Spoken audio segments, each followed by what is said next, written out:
Have you ever watched the episode in Stargate SG-1 called Avatar?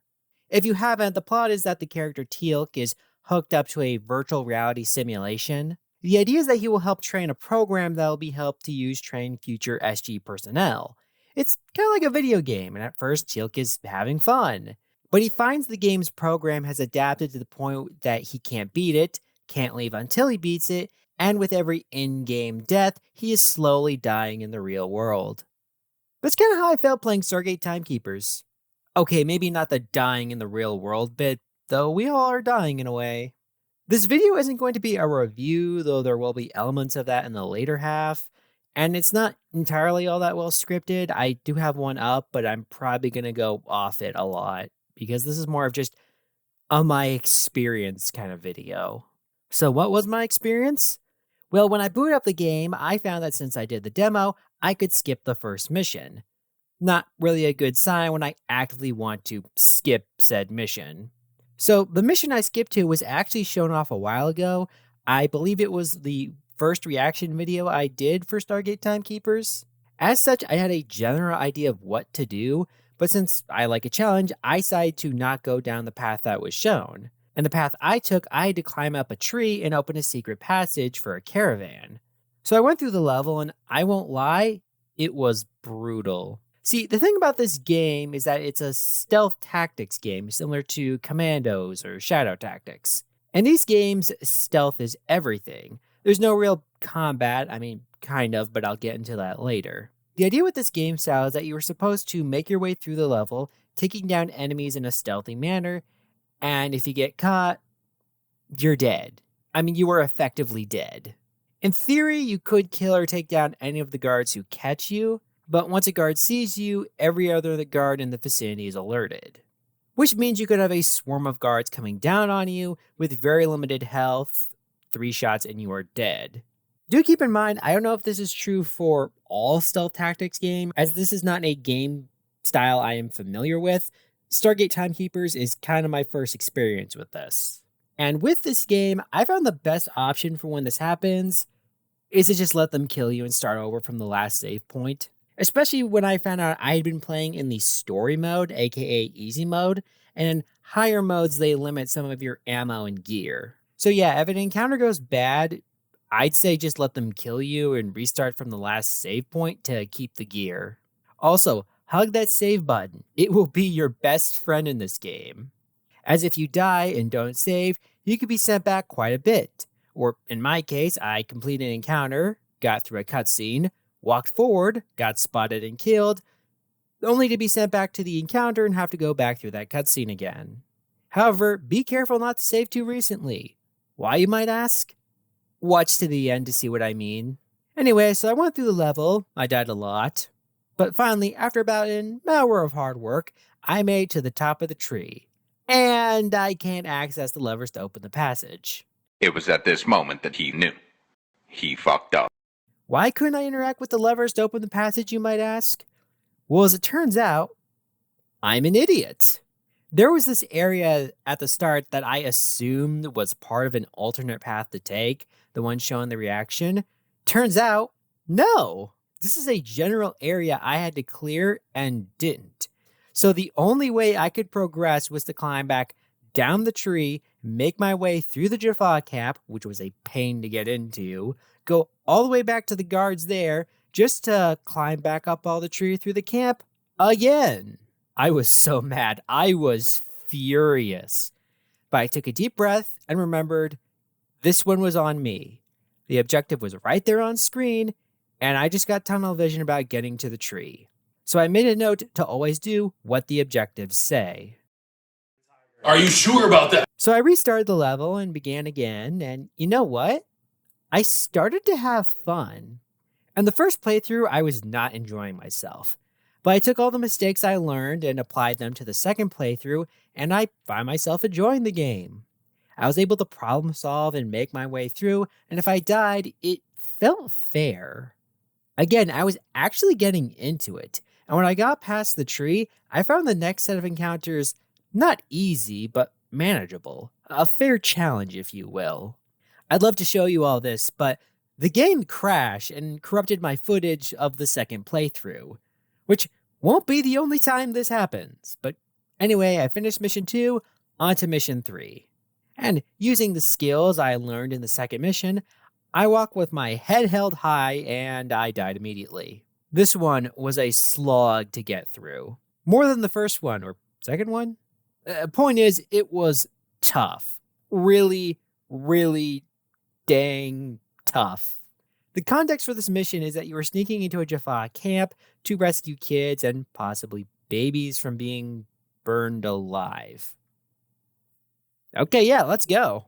As such, the mission has you less sneaking through bushes, although there is plenty of that, and more using a mimic device to sneak through the camp. Unless you encounter a Jaffa of higher rank who will be able to see through the device and alert the whole camp. By the way, this mimic device took me forever to figure out how to use. And there's actually something weird I noticed about the game during this mission. For about 90% of the time, the game wants you to go slow and steady. Think about what you want to do and execute your plan as precise as possible. Though, just a fun side note, they have an option to synchronize your moves, in which two characters will perform their actions at the same time, rather than one after another. Kind of wish I used it more. Anyway, back to what I was saying, 9% of the game wants you to take it slow, but then for like 10% of the game, it wants you to do actions very quickly. Almost like it's yelling, go, go, go, go, move now, faster! It just feels very jarring sometimes. But back to my experience, this mission was just brutal, and it got so bad that I had to keep a playthrough on standby just so I could figure out how to get past an encounter I had been stuck on for like 10 minutes, and basically for every encounter after that. And after finally a grueling hour and 45 minutes to maybe 2 hours, I finally got to the second cutscene and made it to the final stage of the game. Now, what I'm about to talk about, I can't really sadly show because the game crashed and I lost the second half of the footage. So some of the things I'm going to talk about, I'm going to have to use someone else's footage, which I will leave a link to above. But anyway, like I was saying, cutscene, final stage of the mission. And remember that mistake I made before where I didn't pay attention to my objectives? Well, for here, it told me to move 2 characters into position and then move the final one after those 2 were in place. It was at this moment that he knew. He fucked up. Yeah, it turns out that was the wrong move because this character can't get past this section by herself.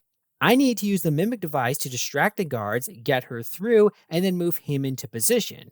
But I didn't do that because the game told me to move him first. And the thing is, once he's moved to his position, he is locked there and cannot leave. And for some reason, all my saves were after I did this. So I'm locked out of completing the level unless I restart from the beginning. I just want to remind everyone, it took me almost an hour and 45 minutes to maybe 2 hours to get to this point. Granted, it would be shorter since I would know what to do now, but at this point, I was done. I am done. And unlike Teal'c, I can leave the game, and that's what I did. I turned my laptop off and walked away. This is going to be part of the video where I get more review-ish. The truth is, I don't feel right giving a full review to something I didn't finish, but I watched some other people's reviews, and many shared some of my own thoughts in some ways. So here's my kind of review. The game is brutal. It is very unforgiving of mistakes. Like I said, most encounters are going to have you get into position, save, try to take down the guards, in my case most likely die, boot up the save, and then try again. And again. And again.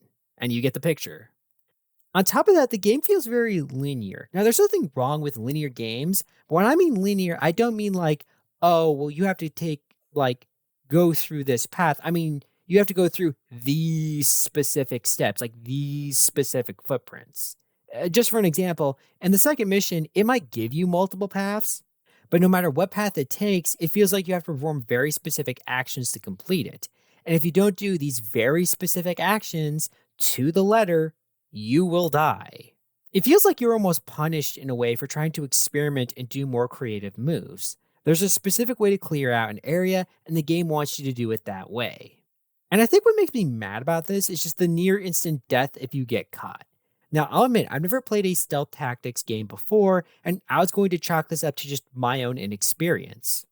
But I watched some other people's videos and thoughts on the game to try and see if I was missing something, and I came across someone who said that in another of these stealth tactics game, I think it was Desperados 3, and he said if you get caught in that game, you have a small window to fight the person who spotted you to prevent every guard in a 10-mile radius from being noted of your location.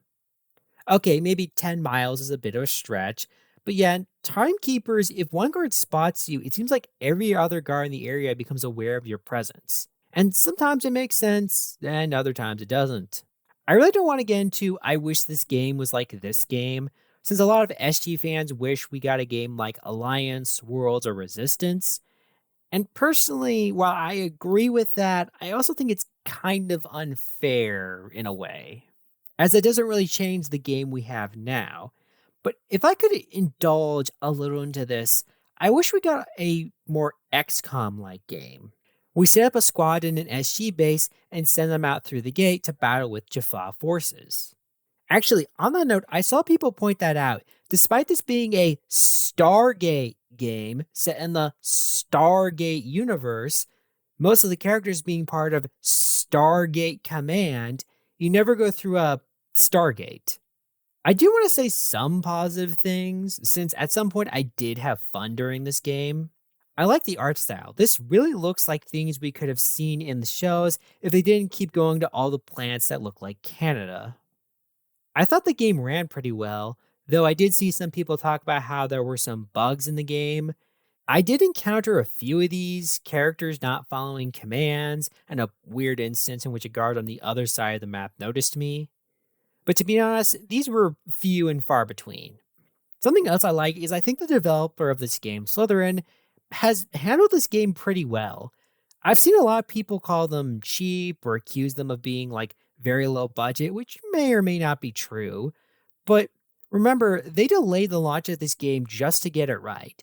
Released a free demo that I think is still up, so you can play the game in advance to decide whether or not you want to buy it.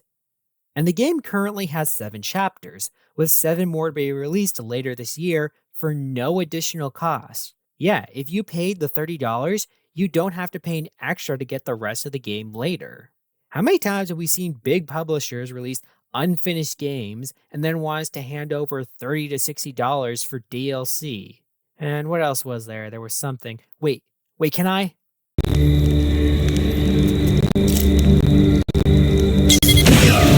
I can make people disappear by shooting them with a Zat 3 times? Forget everything I said. This game is a 10 out of 10, 5 stars, greatest game ever. You might have noticed this video came out really late when the game was released, and the reason for that is I just really don't have a lot of time on my hands. Between work and running 2 YouTube channels, I just don't have a lot of downtime to just play video games. And in my opinion, the worst crime a game can make is just not being fun enough to keep a player playing. And that's what Timekeepers is like for me. I see so many games coming out or videos I want to work on, and Timekeepers just doesn't seem like something I really want to invest a lot of time into, to be honest, as sad as that sounds. I have considered if I ever get into live streaming, this may be one of the first games I play. If you'd be interested in us trying something like that for this channel, let us know in the comments below. So, should you get the game? Honestly, I can't really say for you. If you're a fan of stealth tactics game, then maybe you'll like this game. But if you're a Stargate fan, well, to be honest, again, I don't really know. I'm not a fan of the idea of fans needing to buy products with their favorite IPs on them simply because they have those IPs. If you're a Stargate fan and you don't feel like getting this game, I'd say don't get it. But if you're a Stargate fan who does want to play a Stargate game, well, here you go. As sadly low as the number is for available Stargate games to play, which I think is like 2, but Resistance apparently likes to go through a lot of steps to set it up. But anyway, this has been 2-4 of Cat Stash. Have a good day, everyone.